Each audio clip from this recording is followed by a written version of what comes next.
Monsieur le Président, Madame la Ministre, Monsieur le Président de la Commission, Madame la rapporteure, chère Karine Daniel, mes chers collègues. Le groupe socialiste, écologiste et républicain a souhaité inscrire à l'ordre du jour de son espace réservé la proposition de loi que nous avons élaborée avec mes collègues, membres de la Commission Culture, Éducation, Communication et Sport, afin d'assurer la mixité sociale et scolaire dans les établissements d'enseignement public et privés sous contrat et en faveur de la transparence dans les procédures d'affectation et de financement des établissements privés sous contrat. Je remercie mes collègues pour leur confiance dans la conduite de ce travail, et notamment le président Patrick Kanner, Marie-Pierre Monnier, ainsi que la rapporteure Karine Daniel.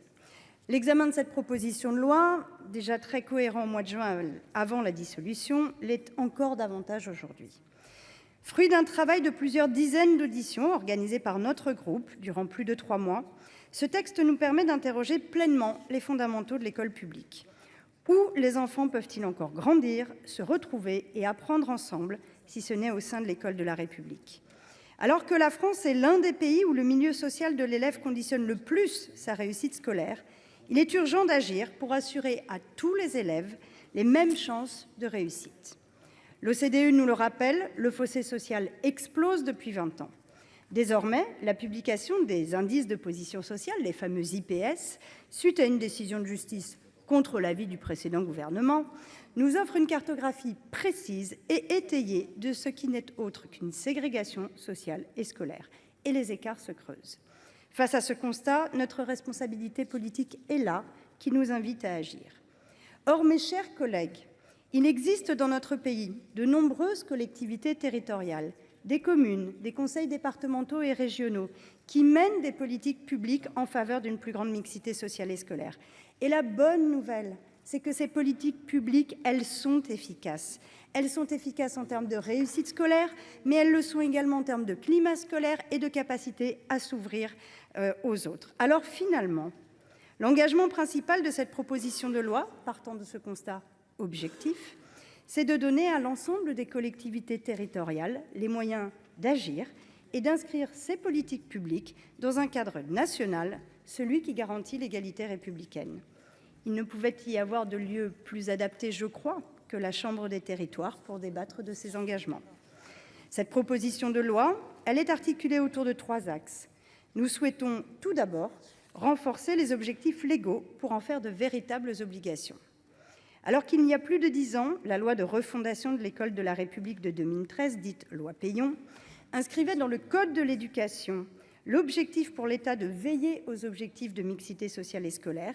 Il s'agit aujourd'hui de franchir une nouvelle étape. En demandant à l'État de garantir le respect de ces objectifs, il s'agit de lui permettre d'assumer son rôle de régulateur au service de la mise en œuvre de ces objectifs. Ensuite, donner une base légale aux indices de position sociale. Ceux-là même qui ont mis en évidence, en toute objectivité, les très fortes disparités territoriales. Ils sont des outils essentiels aux élus locaux pour décliner des politiques et des objectifs de mixité sociale et scolaire. Avec un IPS moyen de 105 pour les collèges à la rentrée 2022, les disparités territoriales sont frappantes. Et nous souhaitons que ce qui constitue l'un des éléments centraux des politiques publiques en faveur de la mixité sociale et scolaire soit transmis régulièrement aux collectivités territoriales et établissements scolaires. Au-delà, nous donnons également une base légale à la plateforme d'affectation Affelnet, dont nous souhaitons par ailleurs l'extension à l'enseignement privé sous contrat. Enfin, conditionner le financement de l'enseignement privé au respect des objectifs de mixité, car il est normal que la loi s'applique à tous. Nous proposons donc d'adosser le financement de l'enseignement privé sous contrat au respect des obligations de mixité. Car si accroître la mixité sociale et scolaire ne peut se résumer à travailler sur l'enseignement privé, dans le même temps, améliorer la mixité sociale et scolaire ne peut se faire sans y intégrer l'enseignement privé sous contrat. Ce n'est pas uniquement moi qui le dis, mais la Cour des comptes, dont j'espère que les analyses sont partagées et font autorité dans notre hémicycle. Dans son rapport sur l'enseignement privé de juin 2003, le constat de la Cour des comptes est sans appel. Le fossé social s'est creusé depuis le début des années 2000. Ainsi, les élèves de milieux favorisés ou très favorisés représentaient en 2000 41,5% des élèves dans le privé sous contrat. Ils y sont désormais largement majoritaires, à plus de 55%. Les enfants de milieux défavorisés représentaient, toujours en 2000, un petit peu moins de 25% des élèves dans le privé sous contrat. Aujourd'hui, c'est seulement 16%. Alors que les financements publics sont une réalité à hauteur de 76% pour l'enseignement privé sous contrat, de nombreux élus, et de tous bords et de tout territoire, nous ont indiqué souhaiter davantage savoir comment l'argent public est dépensé. Permettez-moi, par ailleurs, de remercier mon collègue Pierre Ouzoulias, auteur initial de cette partie de la proposition de loi, avec qui c'est un plaisir de travailler. Je sais que ce dernier point nous opposera avec la majorité sénatoriale. Et je veux à ce titre vous remercier, mes chers collègues, d'avoir, dans le respect de la tradition sénatoriale, permis à notre texte de passer la commission pour être examiné en séance. Nous connaissons sur ces sujets nos désaccords, mais je ne désespère pas d'arriver à vous convaincre. Peut-être le chemin sera-t-il un peu long, mais je ne lâcherai jamais rien sur ce sujet. Je veux remercier également la rapporteure, Karine Daniel, qui, dans un esprit de compromis, a retravaillé la proposition de loi. Elle a écrit un article 10 juin permettant de donner une base légale aux IPS, cela même que nous utilisons tous, et d'obliger les services de l'État à les transmettre annuellement aux élus. Et je vous avoue sincèrement, mes chers collègues, ne pas pouvoir imaginer une seconde que dans la Chambre des territoires, on puisse s'opposer à ce que des indicateurs, outils de politique publique soient transmis aux collectivités territoriales. Alors, mes chers collègues, cette proposition de loi, elle devait être débattue le 13 juin dernier. La dissolution a reporté nos débats. Et j'ai relu le texte de présentation que j'avais écrit quelques jours avant le 13 juin. Je terminais en vous disant la chose suivante. À l'heure où les élections européennes marquent une avancée très forte de l'extrême droite dans les consciences, les sondages du début juin me permettaient malheureusement d'anticiper le résultat des européennes, la question qui nous est posée n'est pas uniquement celle de l'école que nous voulons bâtir, mais du pays que nous souhaitons construire. Car si nous ne sommes pas capables de mettre en œuvre des politiques publiques qui permettent à tous les enfants de ce pays de grandir ensemble, d'apprendre ensemble, de jouer ensemble, de se construire ensemble, alors nous continuerons à regarder les fractures se creuser dans notre pays. Après la dissolution, après les scores effrayants de l'extrême droite aux élections législatives, après la force du front républicain que les Français ont souhaité pour empêcher l'extrême droite de prendre le pouvoir dans notre pays, je n'ai finalement pas un mot à changer à ce paragraphe. Oui, la question qui nous est posée, c'est bien d'arriver à retisser du commun, à retisser du lien et un avenir partagé pour tous les enfants de ce pays. Voilà pourquoi, mes chers collègues, il est si important d'œuvrer à une meilleure mixité sociale et scolaire. Voilà pourquoi nous vous proposons aujourd'hui cette proposition de loi. Monsieur le Président, Madame la Ministre, mes chers collègues, voilà 10 ans que l'objectif de mixité sociale et scolaire est inscrit dans la loi. Cet objectif louable manque d'outils opérationnels pour qu'il se concrétise dans nos écoles, dans nos communes. La publication depuis 3 ans de l'indice de position sociale, IPS, constitue l'une des seules actions de portée nationale en la matière. Elle a permis d'objectiver une situation que nous sommes beaucoup à constater dans nos territoires. La persistance de nombreuses inégalités dans la composition sociale des établissements scolaires et une accentuation de celle-ci entre établissements publics et privés, mais aussi entre établissements publics. Quand les collectivités locales s'emparent de ce sujet, les expérimentations menées en faveur de la mixité sociale et scolaire montrent pourtant des résultats très encourageants. C'est le cas dans les collèges de Loire-Atlantique ou de Haute-Garonne ou dans les écoles de Vendôme dont nous avons entendu les élus lors de nos auditions. Les recherches menées dans ce champ montrent que les élèves les plus défavorisés, scolarisés dans un établissement socialement plus favorisé, progressent. Une plus grande mixité scolaire a des effets notables au-delà de l'acquisition des connaissances pour tous les élèves sur le vivre ensemble. Enfin, ce renforcement de la mixité sociale n'a pas d'impact négatif sur les résultats scolaires des meilleurs élèves et font progresser globalement le niveau des établissements. Cette proposition de loi pourrait contribuer, comme vous l'appelez de vos vœux, Madame la Ministre, mais quel timing exceptionnel, aux conditions de réussite des élèves et, je vous cite, relancer l'ascenseur scolaire et tirer tous les élèves vers le haut.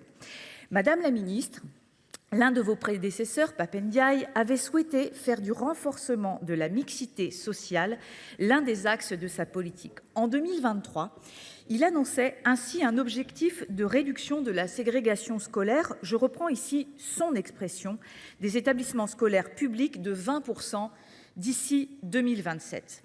Quelques semaines plus tard, le ministère signait un protocole sur les mixités avec l'enseignement catholique.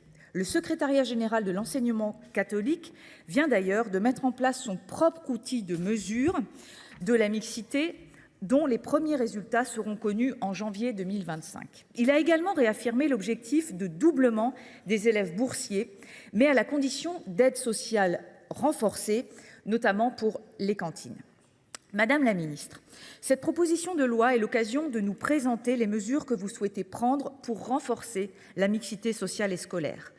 Lors de mes auditions, en mai dernier, il m'a été indiqué que le ministère travaille sur l'identification de binômes d'établissements proches géographiquement, mais disposant d'IPS différents. Des directives devaient être données aux recteurs pour renforcer la mixité sociale au sein de ces binômes. Qu'en est-il aujourd'hui ? Par ailleurs, pouvez-vous nous faire un point sur la mise en place du protocole signé par l'enseignement privé ? La proposition de loi de notre collègue Colombe-Brossel est inscrite à l'ordre du jour par le groupe socialiste et vise à prendre des mesures plus coercitives pour renforcer la mixité sociale et scolaire au nom de la cohésion nationale.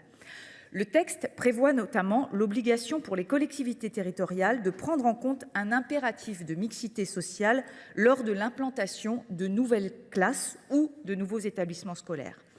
L'État devient également garant d'une répartition des élèves entre les établissements scolaires qui respectent les équilibres socio-économiques nationaux. Par ailleurs, la proposition de loi généralise des outils favorisant la mixité qui ont fait leurs preuves à l'échelle locale. Il rend ainsi obligatoire le recours à la sectorisation multicollège pour les établissements situés à proximité. Elle étend à l'ensemble du territoire le modèle d'affectation des élèves dans les lycées mis en place dans l'Académie de Paris. Il s'agit d'élargir le nombre de lycées auxquels un élève peut postuler et prendre en compte les critères sociaux dans l'affectation des élèves. Troisièmement, le texte fait davantage contribuer l'enseignement privé sous contrat à la mixité sociale. Les lycées privés sous contrat sont ainsi inclus dans les nouvelles modalités d'affectation des lycées. Par ailleurs, les subventions publiques des établissements privés sous contrat sont conditionnées à l'existence d'une mixité sociale comparable à celle des classes publiques du territoire. Afin d'équilibrer les effets de vases communicants entre établissements privés et publics qui peuvent exister, le texte empêche toute ouverture de classe dans un établissement privé sous contrat dans un délai de 3 ans après la fermeture d'une classe d'un établissement public. Enfin, pour plus de transparence, et nous y sommes attachés, il impose une publicité des dons et legs effectués au profit de ces établissements.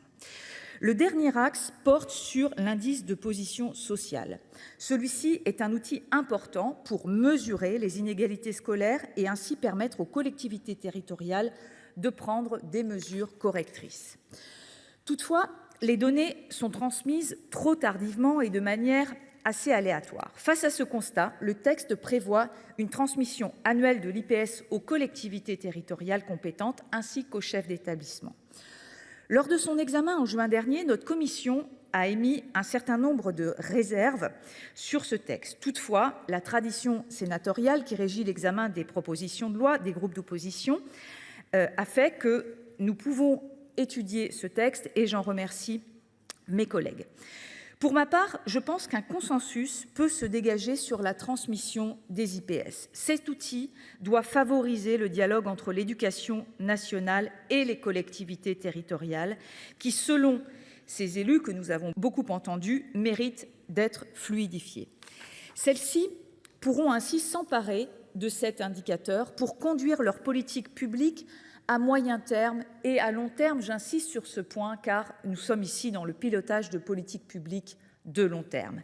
C'est d'ailleurs la raison pour laquelle j'ai proposé d'isoler l'article 1er de cette proposition de loi afin de renforcer les objectifs légaux de mixité sociale. Mes chers collègues, Depuis Jules Ferry, l'école a deux rôles majeurs, la transmission des savoirs fondamentaux et la construction de la nation. C'est au nom de la réussite de tous les élèves et du vivre ensemble que la mixité sociale et scolaire doit être renforcée. Madame la présidente, madame la ministre, madame la rapporteure, madame la sénatrice chère Colombe, chers collègues, quel plus beau sujet qui nous rassemble aujourd'hui que celui de l'école, ce lieu où nous avons appris à lire, à compter, mais aussi ce lieu où nous ont été posées les bases de la citoyenneté, des valeurs et des principes de notre République. Dans ces salles de classe, ces cours de récréation, la nation prend forme et les élèves ne sont pas réduits à être de simples agents, producteurs, consommateurs, mais à bien se construire comme citoyennes et citoyens, des Français, des acteurs de la vie de la cité qui ont des droits et des devoirs. Pourtant, chers collègues, nous le savons, cette école peine aujourd'hui à remplir ses missions historiques. Cette école de la République, elle est en péril. Nous partageons toutes et tous un constat. Au fil des années, des choix politiques ont contribué à affaiblir notre système éducatif et chaque rapport PISA rappelle que l'école française échoue chaque année à réduire l'influence des inégalités sociales sur les résultats de ses élèves. Constat que nous partageons, Madame la Ministre, parce que c'est un enjeu qui transcende les lignes partisanes, qui appelle à une action collective forte et résolue, mais nous doutons parfois des moyens qui sont employés, dont le choc des savoirs, dont nous doutons des fruits positifs qui pourraient être apportés à destination de l'école de la République.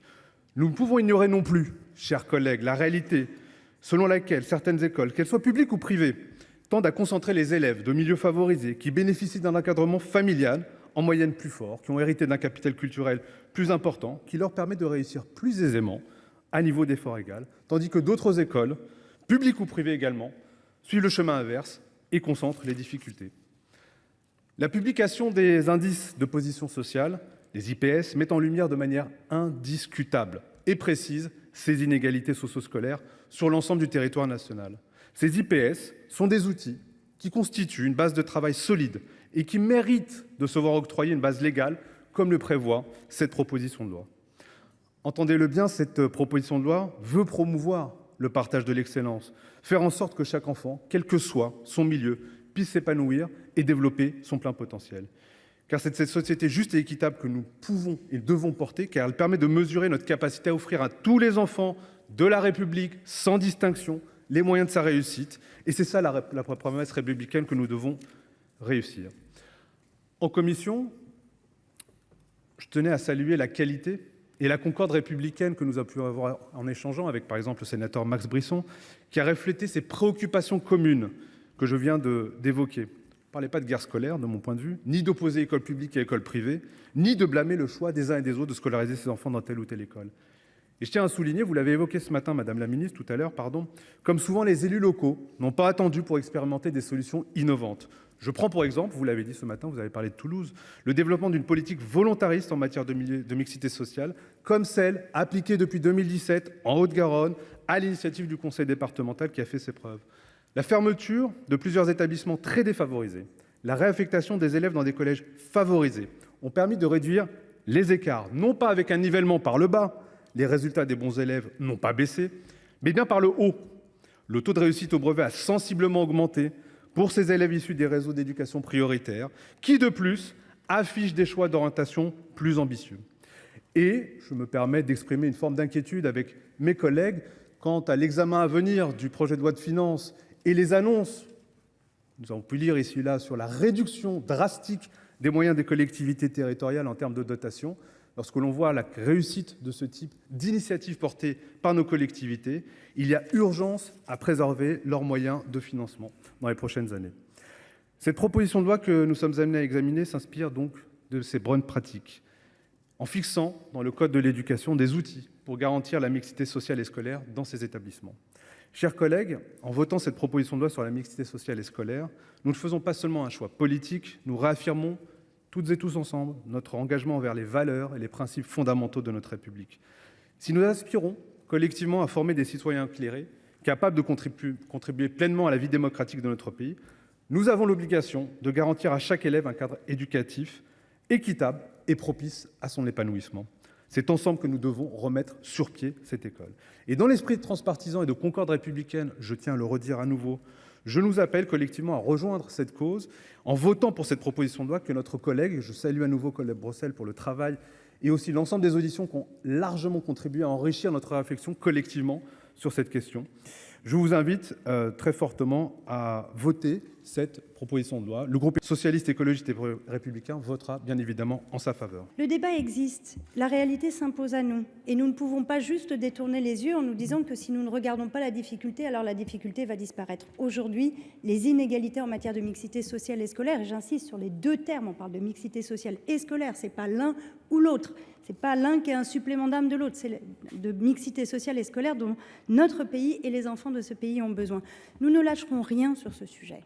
Et nous continuerons à avoir le débat ici ou ailleurs, mais ce débat, il s'impose en dehors de l'hémicycle, il s'impose dans la société et nous ne pourrons pas, vous ne pourrez pas, continuer à détourner le regard en disant que c'est pas assez ceci, c'est un peu trop cela et que finalement on pourrait, mais pas dans ces conditions-là, et à la fin on ne fait rien ou pas grand-chose. Et je voulais vous dire, Madame la Ministre, parce que finalement c'est la première occasion de se rencontrer dans le cadre de vos nouvelles fonctions, et globalement vous avez présent dans l'hémicycle les parlementaires amoureux et passionnés de l'éducation.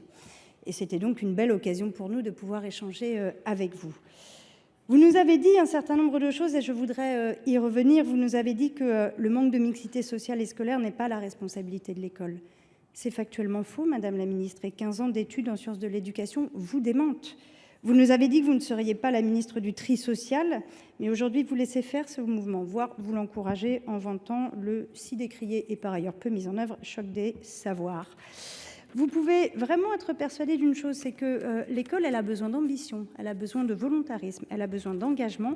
Ça n'est pas exactement cela que vous avez projeté dans votre discours ce matin. C'est en tout cas ce qui nous anime et ce qui continuera à nous animer et nous porterons haut et fort notre ambition pour cette si belle école de la République.